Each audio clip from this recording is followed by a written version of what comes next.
হাঁচির etiquette এইটাকে আমাদের পরিবর্তন করা দরকার খুব জরুরি হবে। এবং এটা যদি আমরা সেটা শুধুমাত্র সোয়াইন ফ্লুর কারণে না, এমনিতে অন্য যে কোনো অসুখ, আপনি টিবি প্রিভেনশন করতে পারেন এভাবে, আপনি অন্য যে কোনো হাঁচি বাহিত যে কোনো রোগ এভাবে প্রিভেন্ট করতে পারেন।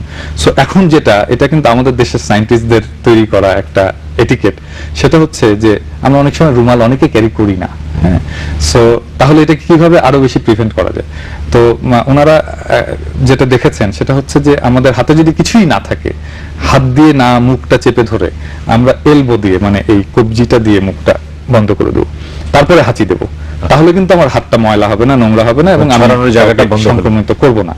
দ্বিতীয় বিষয়টা হচ্ছে যে আমাদের হ্যান্ড ওয়াশিং।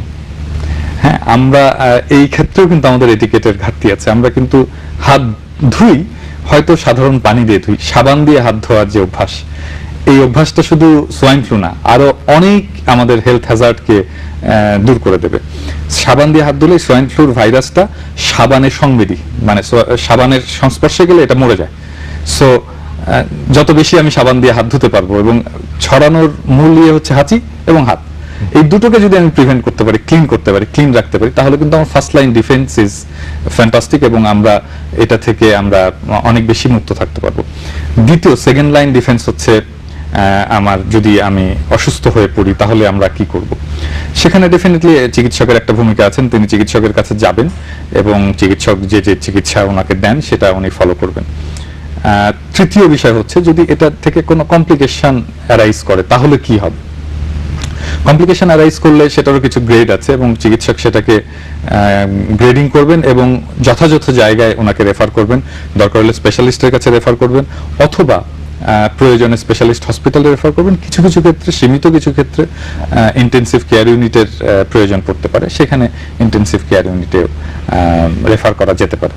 এবং এ প্রসঙ্গে একটা বিষয় একটু বলে রাখা দরকার, IEDCR এর তরফ থেকে একটা প্রপোজাল এসছে, সেটা হচ্ছে যে এই complicated patients for swine flu তাদের জন্য একটা স্পেশালাইজড ICU করা যায় কিনা, কারণ তাদের কারো কারো ক্ষেত্রে ICU এর সাপোর্ট দরকার পড়ে। তো এটা আমার ধারণা সরকার এটা সক্রিয়ভাবে বিবেচনা করবে, এবং সেটা যদি হয়ে যায় তাহলে বলতে পারবো যে আমাদের অলমোস্ট একটা কমপ্লিট প্রিপারেশন আছে, এখন সেটাকে এক্সিকিউট করা, দ্রুততার সাথে এক্সিকিউট করা। এবং আরেকটা প্রস্তাব, সেটা হচ্ছে যে এই সোয়াইন ফ্লু নিয়ে একটা ন্যাশনাল ফোকাল পয়েন্ট এখনই জরুরি ভিত্তিতে তৈরি করা দরকার, যেটা অবশ্যই মন্ত্রণালয়ের থেকে পরিচালিত হতে পারে, এমনকি প্রধানমন্ত্রীর কার্যালয় থেকে পরিচালিত হতে পারে, এবং সেইখানে সেই কমিটিতে থাকবেন জনস্বাস্থ্য বিশেষজ্ঞ, সেই কমিটিতে থাকবেন মেডিসিন বিশেষজ্ঞ, চেস্ট স্পেশালিস্ট, সেখানে থাকবেন কমিউনিকেশন এক্সপার্ট, WHO এর লোকেরা থাকবেন, ইউনিসেফের লোকেরা থাকবেন, এবং এই একটা পয়েন্ট থেকে পুরো দেশের এই সোয়াইন ফ্লুর কন্ডিশনটাকে মনিটর করা, গাইড করা এবং সার্ভেইলেন্সটা করা, সেটা যেন শুরু হয়ে যায়। এটা আমার মনে হয় যে এই সময়ের একটা জরুরি দাবি। আমরা যেটা পরের অংশটা বললাম যে ওষুধটা আমরা নিজেরা তৈরি করছি, এটা যেমন ইতিবাচক দিক, এই ওষুধের প্রাপ্যতা, সহজলভ্যতা, সেটি করার ক্ষেত্রে আমাদের কি করণীয় দরকার? এটা কি আপনি যে ন্যাশনাল ফোকাল পয়েন্টে বললেন তাদের নিয়ন্ত্রণের মধ্যে নিয়ে আসা সম্ভব? এটা প্রথমত ওষুধের বিষয়, যেহেতু আমি বলেছি যে বাংলাদেশের প্রিপারেশনটা অনেক বেশি ভালো, অনেক বেশি শক্ত দৃঢ় একটা প্রিপারেশন বাংলাদেশ সরকারের আছে। সরকারের কাছে ওষুধের একটা বড় স্টক আছে, মানে সেটা আমি বলতে পারি আগামী 3 মাসে যতজন সোয়াইন ফ্লুয়ে আক্রান্ত হতে পারে তার দ্বিগুণেরও বেশি স্টক আছে আর কি, এটা আমার জানা।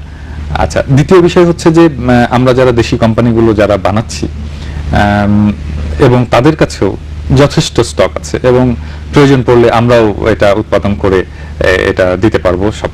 আর কিছু কিছু ক্ষেত্রে এটা দেওয়াও হচ্ছে, এমনকি দোকানগুলোতেও পাওয়া যাচ্ছে। সো এটা নিয়ে আতঙ্কিত হওয়ার কিছু নাই, ওষুধ যথেষ্ট পরিমাণে আছে, এবং আমরা বাংলাদেশের ওষুধ কোম্পানির তরফ থেকে বলতে পারি যে বাংলাদেশের ওষুধ কোম্পানিগুলো প্রস্তুত বাংলাদেশের জনগণকে রক্ষা করার জন্য। আপনি